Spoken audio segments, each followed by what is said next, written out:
Hey, if Bardeen AI is not opening on your browser, yeah, don't worry. This is actually a pretty common issue. In this quick guide, I'll walk you through the fastest ways to fix it and get it working again. All right, first things first, try refreshing your browser. Sometimes Bardeen just needs a quick reset to start working again.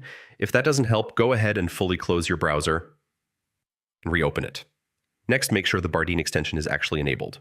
So, go to your extensions page, find Bardeen, and check that the toggle is turned on. Now, if you don't see the Bardeen icon, it might not be pinned. Click the extensions icon, then pin Bardeen so it shows up in your toolbar. If it's still not opening, clearing your browser cache can fix hidden issues. Go to your browser settings, find privacy or history, and clear cached files. Also, make sure your browser is up to date. An outdated version can break extensions like Bardeen. Just check for updates in your browser settings. Still stuck? All right. Last step, remove the Bardeen extension, then reinstall it from the Chrome Web Store. This usually fixes most problems, yeah. And that's it. One of these steps should get Bardeen AI opening again.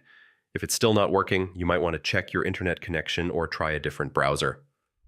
Thanks for watching. And yeah, I'll see you in the next one. Hey, if Bardeen AI